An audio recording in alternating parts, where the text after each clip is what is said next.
Welcome to Solving Radical Equations. This one will be the longest lesson for this unit. So we'll take a look once again at the permissible values. We need to remember that what's underneath the radical symbol has to be positive.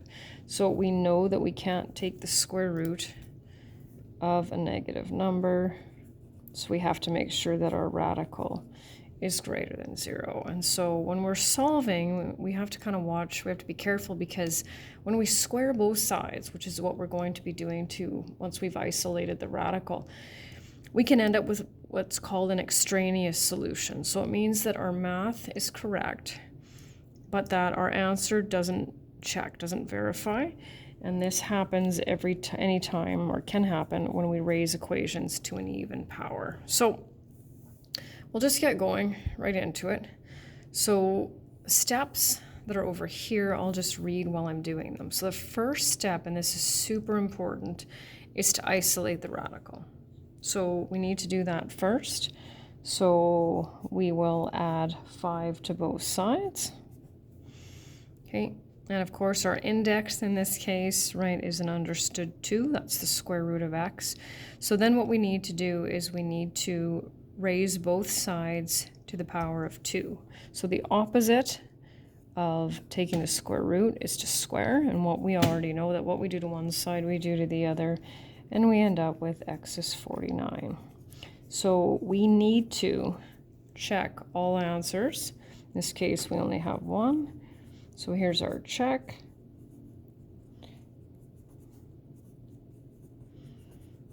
And we're good. Okay, so next we will subtract 9 from both sides, and then we'll square both sides. M minus 3 equals 25, and M equals 28. Okay, so we'll do our check. 28 minus 3 under the radical symbol plus 9 equals 4. And here's where we first run into trouble. I didn't really need that one, but I guess I'll just leave it there anyway. So we know that 14 is clearly not equal to 4. And that, in this case, is because we squared a negative, right? So we know when we square a negative, we get a positive. So we have no solution. And that's what we do for that one. So getting into some slightly more complicated ones, it says solve each of the following radical equations.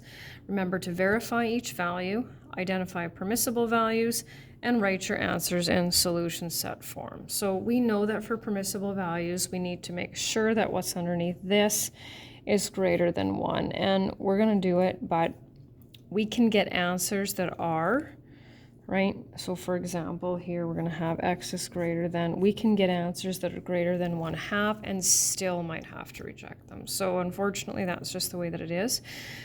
So we're going to follow our steps, isolate the radical.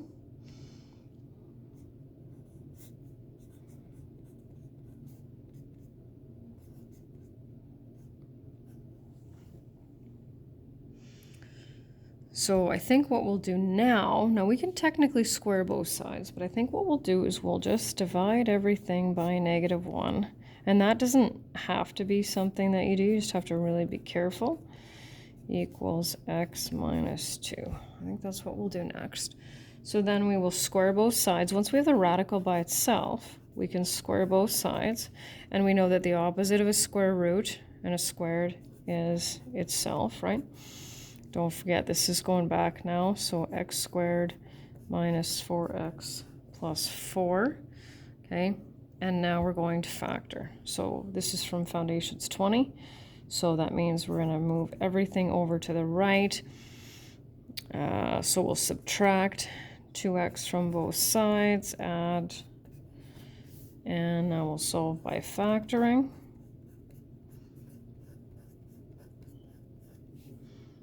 Two answers here,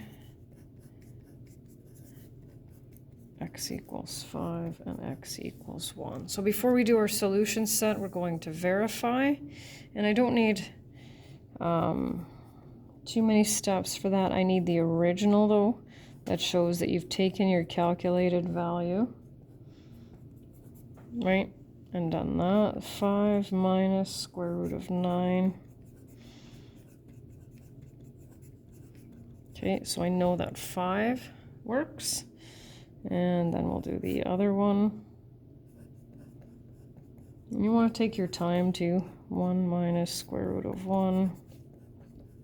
So through no fault of our own, right, we end up having to reject. And that's what the solution sets are for, right, which we introduced in grade 9. Be careful not to put these numbers in your solution sets. Go back and check which one worked. 5 worked. So then we put that in our solution set. And here's where it gets extra fun. Now we have 2 radicals. So we need to isolate one of them.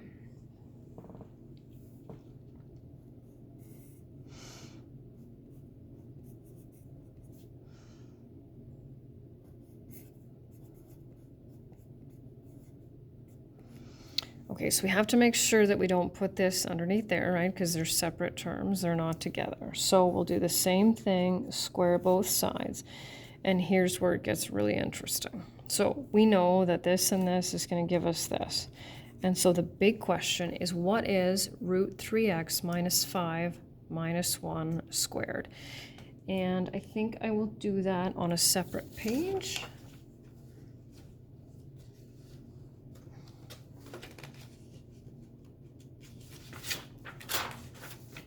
Just because I don't think I can get it to fit on all of that. So what I'm doing now is root 3x minus 5 minus 1.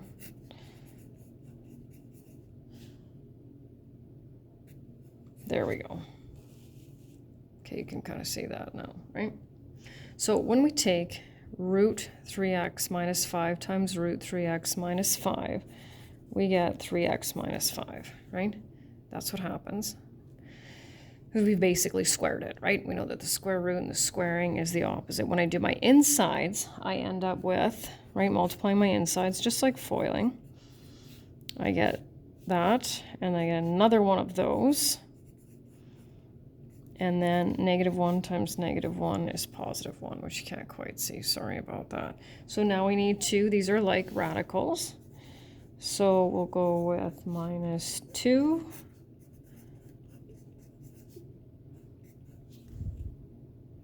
That's what we're dealing with. And so really what that means is that we have to do that again and isolate that radical again. So we have to repeat the process.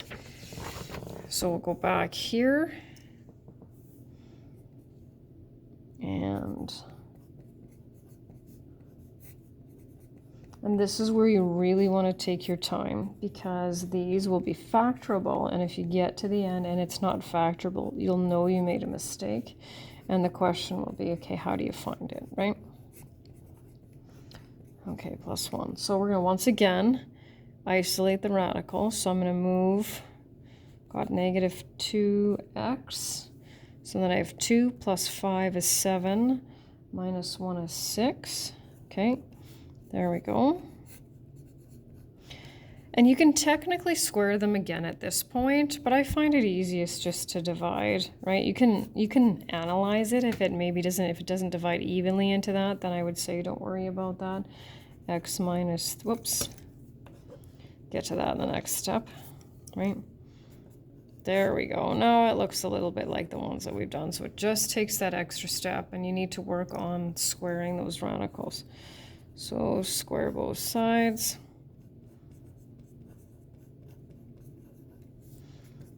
3x minus 5. Now we'll isolate.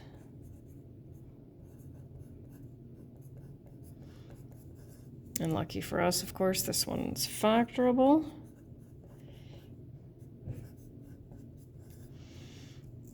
So you can go right away to x equals 7, but I like the idea of just reinforcing that when you're solving, each factor is equal to 0. So we have 2 possible solutions. Let's check them. And I just realized too that I forgot about my permissible values here, so we'll just sneak those up at the top. right? X plus 2 is greater than or equal to 0. And 3x minus 5. X has to be greater than or equal to, right? So we can pretty much eliminate that one, right? And just know that x has to be greater than or equal to -2. So we'll verify. 7 plus 2 minus 3 equals, oops, sorry, sliding that over. Square root of 9 minus square root of 16. 3 minus 4. Okay, so we're 1 for 1. And now we'll try the other one. 2 plus 2.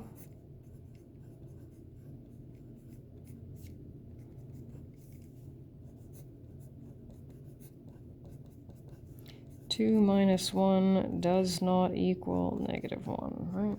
All that work for one solution, but that's just the way that it goes.